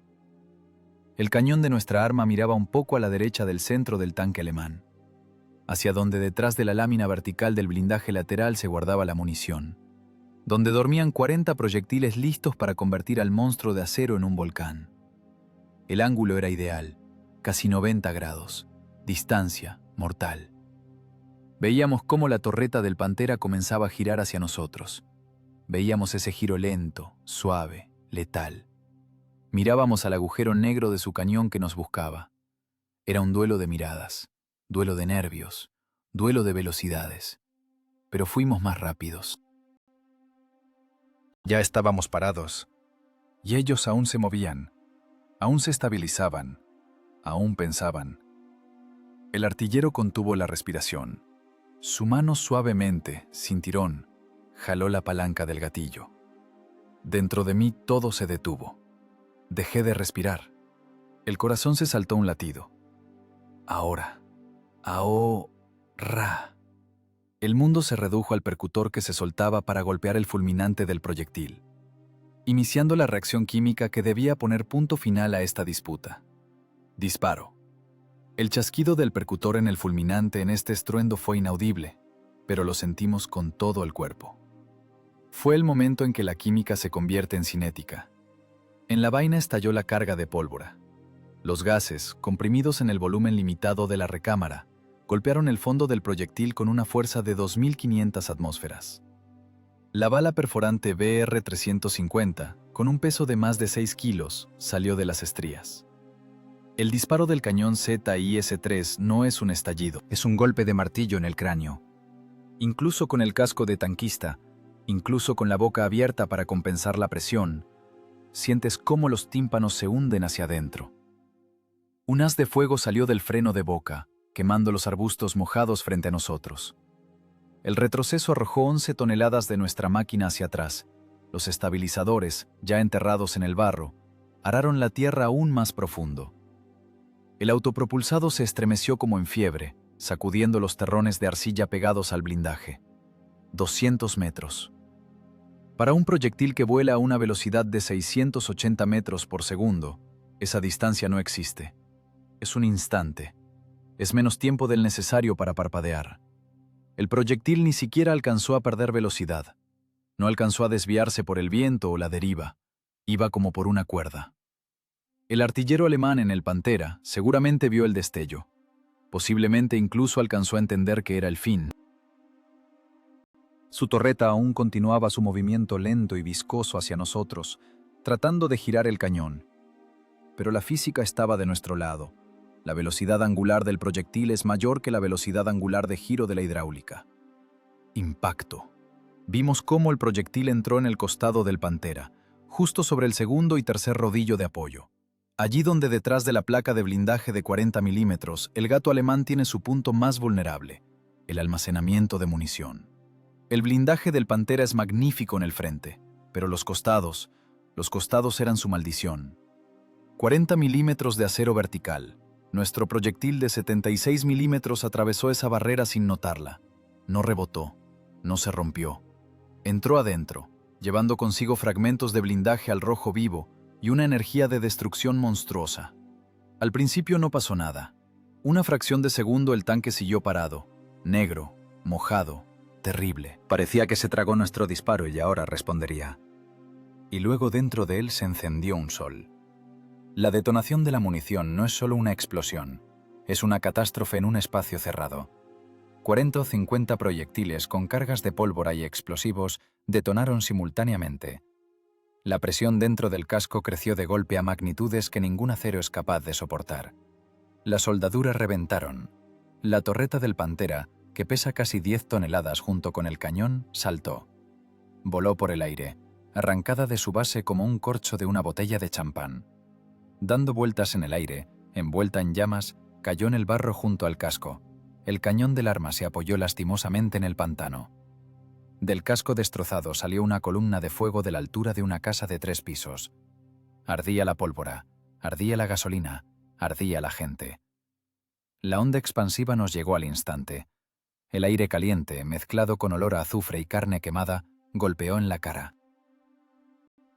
En la cabina abierta nos bañó el calor, como si hubiéramos abierto la puerta de un horno. ¡Arde! ¡Arde, maldita sea! Ese grito no pertenecía a nadie en particular. Gritamos todos a la vez. No era un grito de guerra, era un alarido de descarga. El grito de personas que estaban en el patíbulo con la soga al cuello, y de repente la cuerda se rompió. El artillero se golpeaba la cabeza contra la mira y reía, histéricamente, terriblemente, a través de las lágrimas y el barro. El cargador se deslizó al piso, cubriéndose la cabeza con las manos, sus hombros temblaban. Pero Yakovlev no gritaba. Ya estaba allí, en el siguiente segundo del combate. ¡Mecánico! ¡Gas! ¡Adelante! ¡Hacia él! ¿A dónde? No creía mis oídos. ¿Acabábamos de destruir un monstruo y el suboficial ordenaba ir directo a esa hoguera? ¡Pisa, maldita sea! ¡Al chasis! El segundo nos va a fusilar ahora. ¡Escóndete tras el humo! Yakovlev tenía razón.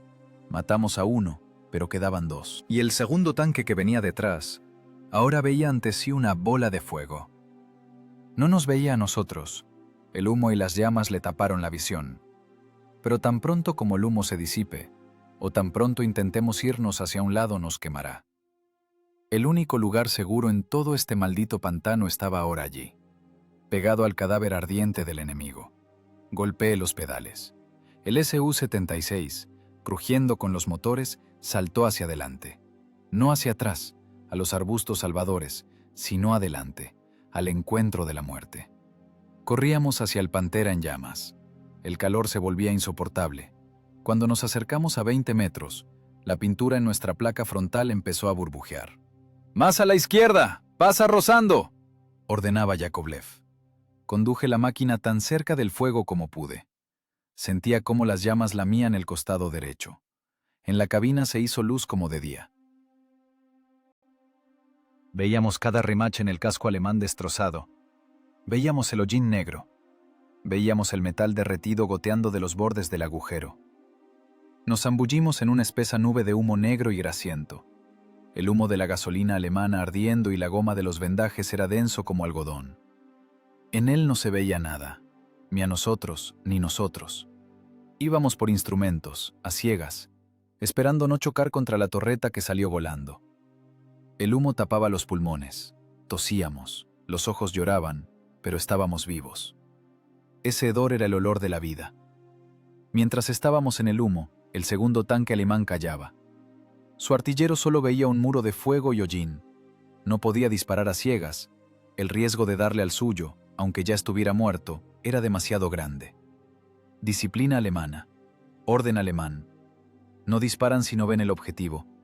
Y nosotros en ese momento, con descaro, audacia, bajo la cobertura de su propia catástrofe, cruzábamos la zona muerta. ¡Pasamos!, exhaló Yakovlev cuando salimos del otro lado de la cortina de humo. Ahora el Pantera en llamas estaba entre nosotros y el resto de los alemanes. Lo usamos como escudo. La enorme mole del tanque bloqueaba confiablemente el sector de tiro. ¡Al bosque! ¡Vete al bosque!, el suboficial señalaba la dirección con la mano. ¡Mientras se despabilan! Conduje la máquina hacia los árboles. Los motores aullaban al límite. La temperatura se salía de escala. Las agujas de los instrumentos se sacudían en convulsiones. Pero los gas tiraban. Entendían que ahora se decidía el destino de la tripulación. El barro volaba de las orugas. Saltábamos en los montículos, casi perdiendo los cascos. Atrás se oyó otra explosión. Detonó la segunda tanda de munición en el Pantera en llamas. Fragmentos de blindaje silbaron sobre nosotros cortando ramas. Pero eso ya era el saludo de despedida. Nos íbamos. Vivos, susurró el cargador. Estaba sentado en el piso, abrazando una vaina vacía como a un niño. Su cara estaba negra de hollín. Por las mejillas corrían caminos de lágrimas, dejando franjas claras. Hermanos, vivos. El artillero se limpió la sangre del labio roto y de repente gritó: ¿recibieron, malditos? ¿Recibieron?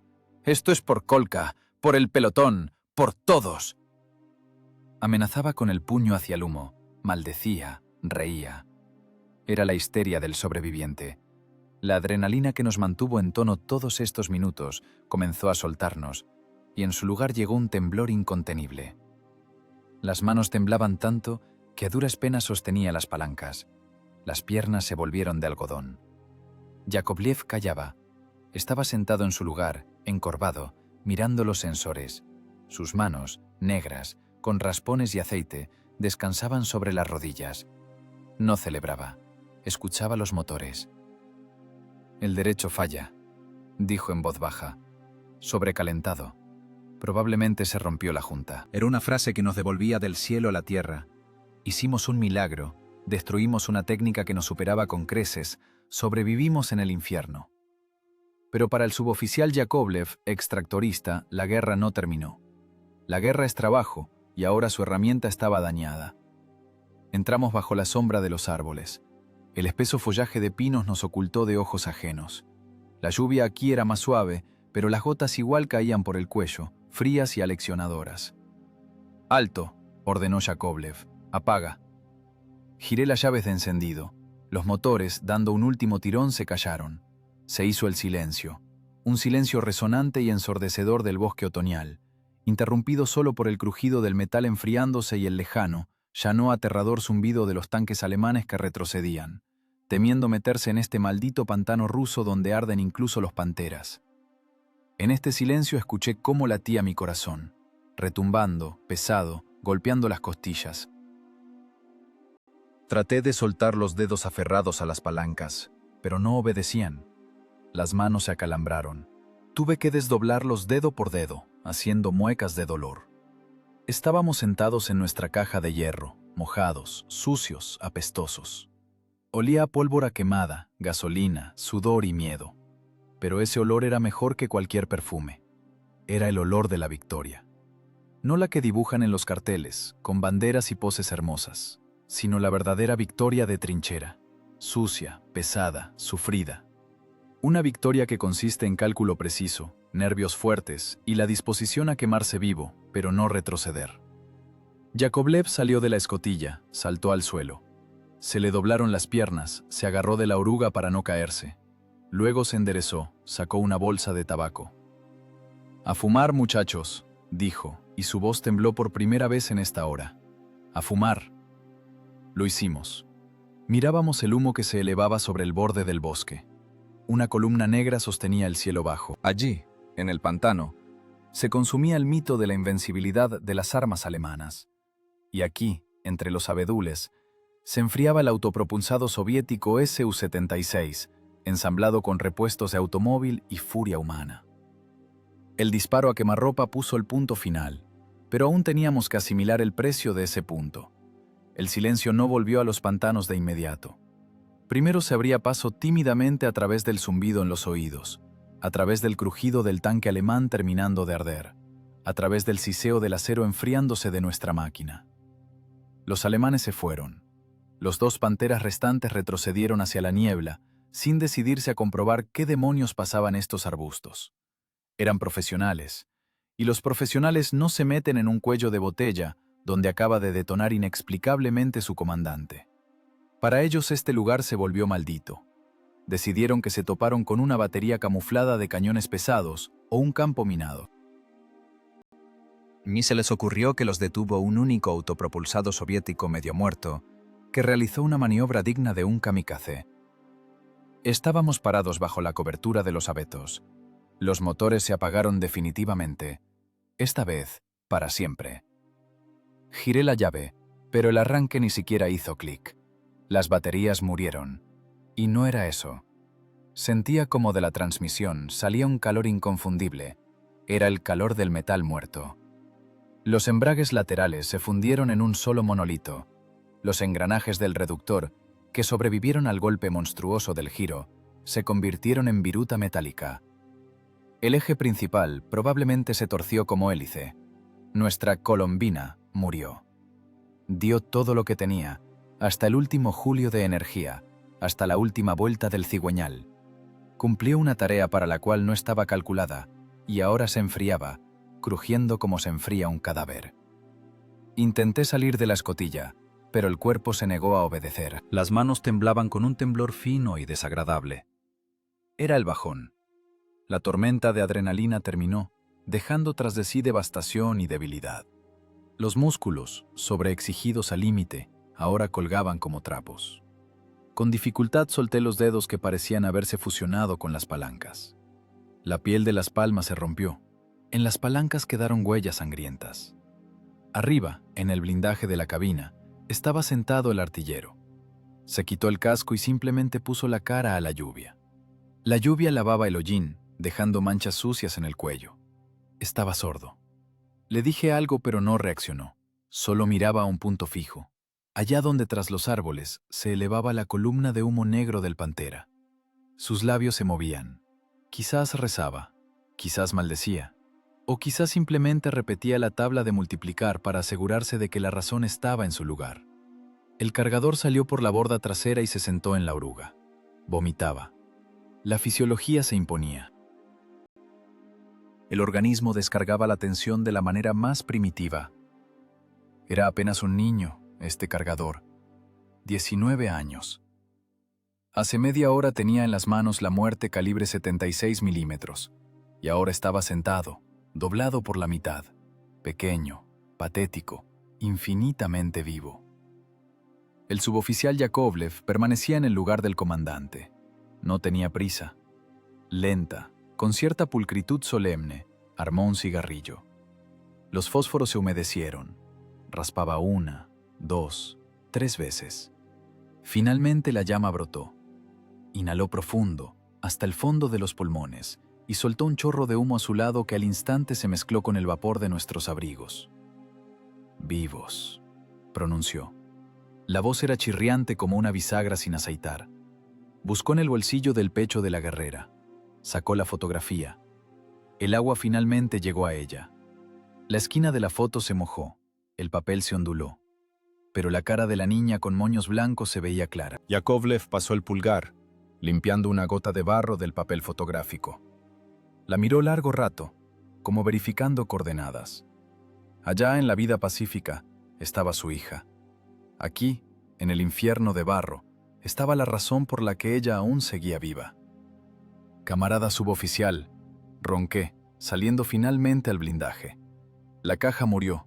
No nos moveremos». Yakovlev asintió sin apartar la vista de la foto. «Y no hace falta. De aquí nos remolca la infantería. O el batallón de reparación si llega. Ya cumplió lo suyo». Dio unas palmadas en el borde mojado y frío de la cabina. Era una despedida. Sin lágrimas, sin palabras pomposas. Simplemente la gratitud de un maestro a su herramienta, que se rompió pero no falló. Su 76, la perra, Ferdinand de culo pelado. Cuántas maldiciones llovieron sobre su cabina abierta, sobre sus motores débiles, sobre su blindaje fino. Pero hoy se convirtió en una fortaleza. Joy se convirtió en una bailarina que bailó una pirueta de muerte frente a las narices de monstruos de acero. De pronto, desde el camino llegó un sonido. No chirrido de orugas, no disparos. Un claxon de automóvil común. Nos dimos vuelta. Los camiones con cruces rojas se movieron. Los alemanes se fueron, liberando el tramo bajo fuego. Los conductores de las camionetas, entendiendo que el combate cesó, que los terribles panteras desaparecieron, arrancaron hacia adelante, exprimiendo todo de sus motores. La columna revivió. Pasando junto a nosotros, abriéndose paso entre los arbustos, pasó un Studebaker. De la cabina se asomó el conductor, la cara vendada, pero los ojos brillando. Nos saludaba con la mano. Desde la carrocería, levantando la lona, miraban los heridos. Alguien levantó el pulgar. No sabían los detalles. No vieron nuestro giro de locura. Solo sabían una cosa. Los iban a fusilar como en un campo de tiro, pero alguien pequeño y enojado intervino y los salvó. Mirábamos cómo se alejaban. 4 personas sucias y sordas sobre un montón de metal humeante. Ahí está el precio. El precio de los embragues quemados. El precio de las canas que me aparecerán mañana por la mañana. El precio del riesgo que tomó Yakovlev. 3 camiones con gente. 50, quizás 70 vidas. Valió la pena. Incluso si nos hubiéramos quemado allí, en el claro, hubiera valido la pena. Pero no nos quemamos. Yakovlev guardó la fotografía, más cerca del corazón. Abrochó el botón. «Bueno, muchachos», dijo parándose cuán largo era en la cabina. «La guerra no terminó. Saquen las armas personales. Ocupen defensa circular. Esperamos a los nuestros». Sacamos nuestros subfusiles. El cargador se limpió la cara con la manga, esparciendo el barro aún más, pero ahora sonreía. Una sonrisa extraña, torcida, de una persona que miró al abismo, y el abismo parpadeó primero. Nos sentamos y escuchamos el bosque. Ahora sonaba diferente, no amenazante, era simplemente un bosque. Con agujas de pino mojadas, con viento, con olor a otoño. Pensaba en la matemática de la guerra, en el grosor del blindaje, en los calibres, en la velocidad inicial del proyectil. Todas esas cifras, todas esas características técnicas de las que tanto se enorgullecen ingenieros y generales. Hoy demostramos que hay una magnitud que no se puede medir en milímetros y kilogramos. El factor humano. O, hablando más simple, la voluntad. El Su-76 es el arma de los pobres. Arma masiva, simple, barata. Pero en manos de quienes están acorralados, de quienes protegen a los suyos, esta arma de los pobres se vuelve más terrible que cualquier tigre real. El blindaje es solo hierro. Salva de fragmentos, pero no salva del miedo. El verdadero blindaje es lo que está dentro de la tripulación. Es la confianza del mecánico en el comandante. Es la calma del artillero. Es la velocidad de manos del cargador. No ganamos porque nuestro cañón fuera más potente. Ganamos porque nos atrevimos a lo que el alemán, sentado en la comodidad de su caja de acero, no pudo atreverse. Apostamos todo y ganamos la banca. Atardecía. La lluvia empezó a calmarse, convirtiéndose en una llovizna ligera. En algún lugar lejos, al este, retumbó nuestra artillería. Se acercaba el frente principal. Me apoyé con la espalda contra el metal aún tibio del compartimento del motor. Las manos aún temblaban un poco, pero el corazón latía parejo. Viviremos. Repararemos esta máquina o recibiremos una nueva. Volveremos a amasar barro, dormir en el agua y tragar humo. Pero este día de octubre del 44, se quedará con nosotros para siempre. El día en que obligamos a la muerte a hacerse a un lado. El día de la pirueta en los pantanos bielorrusos. La memoria no son monumentos de granito. La memoria es el olor a embrague quemado que sentiré hasta el final de mis días. Y la comprensión de que lo imposible se hace posible si tienes a quien cubrir con tu espalda.